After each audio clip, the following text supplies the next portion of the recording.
இப்போ உங்களை பார்த்து ஒருத்தங்க டூ யூ அண்டர்ஸ்டாண்ட், உனக்கு புரியுதா அப்படின்னு கேட்குறாங்க.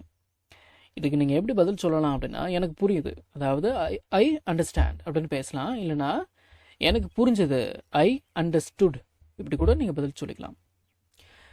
டூ யூ அண்டர்ஸ்டாண்ட் அப்படின்னு கேள்வி கேட்டாங்கன்னா, உனக்கு புரியுதா அப்படின்னு கேள்வி கேட்டாங்கன்னா, ஐ அண்டர்ஸ்டாண்ட் அப்படின்னு பதில் சொல்லுங்கள். ஐ அண்டர்ஸ்டுட் அப்படின்னு பேசினா கூட தப்பு ஒன்றும் கிடையாது. ஐ அண்டர்ஸ்டாண்ட் அப்படின்னு பேசிக்கலாம், ஐ அண்டர்ஸ்டுட் அப்படின்னு கூட பேசிக்கலாம். சரி சரி நான் ஒத்துக்கிறேன் அப்படின்னு பேசணும். ஓகே ஐ அக்ரி அப்படின்னா, ஓகே ஐ அக்ரி, சரி நான் ஒத்துக்கிறேன் அப்படின்னு அர்த்தம். சரி, அதை என்கிட்ட தூக்கி போடு, அதை என்கிட்ட தூக்கி போடு அப்படின்னு பேசணும். எப்படிங்க பேசலாம்? த்ரோ இட் டு மீ அப்படின்னு பேசலாம். த்ரோ இட் டு மீ அப்படின்னா, அதை என்கிட்ட தூக்கி போடு. சரி, இப்போ கவனிங்க. ஐ டிசர்வ் தட் அப்படின்னா, நான் அதுக்கு தகுதியானவன் தான், நான் அதுக்கு தகுதியானவ தான். ஐ டிசர்வ் திஸ் அப்படின்னா, நான் இதுக்கு தகுதியானவன் தான், நான் இதுக்கு தகுதியானவ தான். என்ன அந்த அவார்ட்லாம் எனக்கு கிடைக்கக்கூடாதா? நான் அதுக்கு தகுதியானவன் தான். I deserve that, I deserve this, நான் இதுக்கு தகுதியானவன் தான் அப்படின்னு இந்த மாதிரி பாசிட்டிவாகவும் அர்த்தம் எடுத்துக்கலாம், நெகட்டிவாக கூட அர்த்தம் எடுத்துக்கலாம். I deserve that I deserve that அப்படின்னா, எனக்கு அது தேவைதான். ஐ டிசர்வ் திஸ் அப்படின்னா, எனக்கு இது தேவைதான். கேட்டேன்னா நான் எல்லாம் சொன்னாங்க, நல்லா அனுபவிக்கிறேன், எனக்கு இது தேவைதான், ஐ டிசர்வ் திஸ். இந்த மாதிரி நெகட்டிவாக கூட அர்த்தம் எடுத்துக்கலாம், பாசிட்டிவாகவும் அர்த்தம் எடுத்துக்கலாம். மனசில் வச்சுக்கோங்க. சரி, எனக்கு இது ரொம்ப பிடிச்சிருக்கு, எனக்கு இது ரொம்ப பிடிச்சிருக்கு, எப்படி பேசலாம்? ஐ லைக் இட் அப்படின்னா, எனக்கு இது பிடிச்சிருக்கு. I like it a lot அப்படின்னா, I like it a lot, எனக்கு இது ரொம்ப பிடிச்சிருக்கு. இந்த இட்டு ஏ அப்படிங்கிறத ஈட்ட அப்படின்னு சேர்த்து உச்சரிக்கணும். சரிங்களா?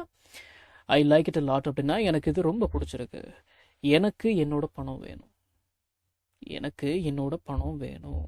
ஐ want my money, I want my money, இப்படி கூட பேசிக்கலாம். இல்லை ஐ வான், இந்த வாண்ட் அப்படிங்கிறத வான் அப்படின்னு உச்சரிங்க. ஐ வாண்ட் மை மணி அப்படின்னா, எனக்கு என்னோட பணம் வேணும் அப்படின்னு அர்த்தம். சரி, எனக்கு என்னோட வாழ்க்கையே பிடிக்கல. ஆமாம் போ, என்ன வாழ்க்கை அது? I hate my life, I hate my life, I hate my life அப்படின்னா, எனக்கு என்னோட வாழ்க்கையே பிடிக்கல. நான் செய்கிற வேலை எனக்கு சுத்தமாக பிடிக்கல. இல்லை, எனக்கெல்லாம் பிடிச்சிருக்கு, இருந்தாலும் சம்டைம்ஸ் பிடிக்கல தான், என்ன பண்ணுறது? சரி, இந்த மாதிரி பேசணும்.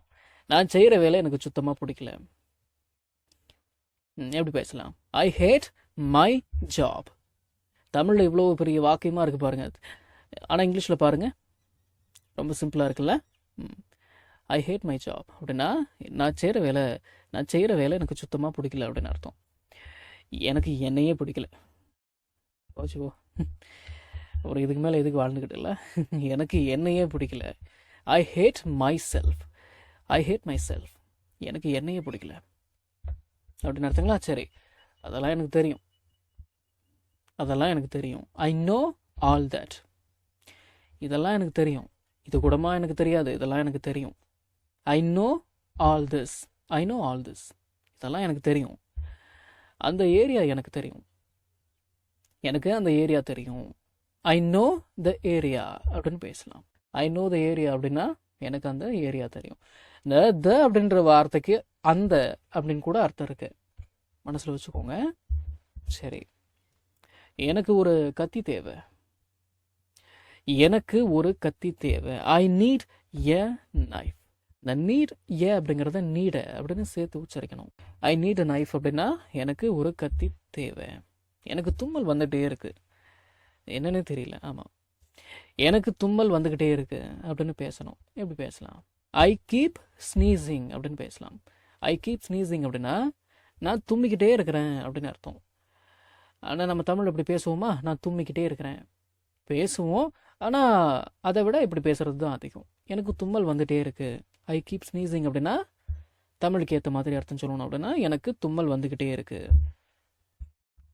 நான் எப்பயுமே கவலைப்பட மாட்டேன். ஆமாம், எதை கவலைப்பட்டு ஏதாவது மாறப்போகுதா என்ன? நான் எப்பயுமே கவலைப்பட மாட்டேன். ஐ நெவர் ஒரி அப்படின்னு பேசலாம். ஐ நெவர் ஒரி அப்படின்னா, நான் எப்பயுமே கவலைப்பட மாட்டேன் அப்படின்னு அர்த்தம். இப்போ எனக்கு ஞாபகம் வருது, இப்போ எனக்கு ஞாபகம் வருது அப்படின்னு பேசணும். எப்படி பேசலாம்? எப்படி பேசலாம் அப்படின்னா, ஐ ரிமெம்பர் நவ் அப்படின்னு பேசலாம். I remember now.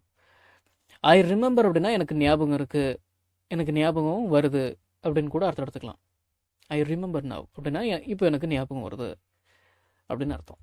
நம்ம தமிழ்ல பேசக்கூடிய அன்றாட வாக்கியங்களை இங்கிலீஷ்ல எப்படி பேசலாம்னு சொல்லி ஒரு 1000க்கும் மேற்பட்ட ஆங்கில வாக்கியங்களை தமிழ்ல மொழிபெயர்த்து ஒரு 5 PDF நான் ரெடி பண்ணியிருக்கேங்க. ஒரு PDFலையும் 200க்கும் மேற்பட்ட ஆங்கில வாக்கியங்கள் தமிழ் மொழிபெயர்ப்போட இருக்குங்க. ஸ்கிரீன்ல தெரியுற மாதிரி ஒரு பிடிஎஃபோட பிரைஸ் வந்து பாத்தீங்கன்னா 49 rupees. ஆனா இந்த 5 பிடிஎஃபையும் நீங்க 250 ரூபா கொடுத்தலாம் நீங்க வாங்க தேவையில்ல. ஜஸ்ட் 199 rupees பே பண்ணி நீங்க வாங்கிக்கலாம். உங்கள சில பேருக்கு இந்த பிரைஸ் கொஞ்சம் அதிகமா தெரியலாம். உங்ககிட்ட நான் பணிவோட சொல்லிக்கிறது என்னன்னா, இந்த 5 பிடிஎஃபையும் ரெடி பண்றதுக்கு எனக்கு 1 வாரம் டைம் எடுத்துக்கிச்சுங்க. ஸோ அந்த டைமுக்கு தான் நான் உங்ககிட்ட பணம் கேட்கறேனே தவிர மற்றதெல்லாம் எதுக்கும் கிடையாதுங்க. நீங்க புரிஞ்சுப்பீங்கன்னு நான் நம்புறேன். பிடிஎஃப் வந்து இப்படி தாங்க இருக்கும். ஸோ விருப்பம் உள்ளவங்க ஸ்கிரீன்ல தெரியுற நம்பருக்கு கால் பண்ணுங்க.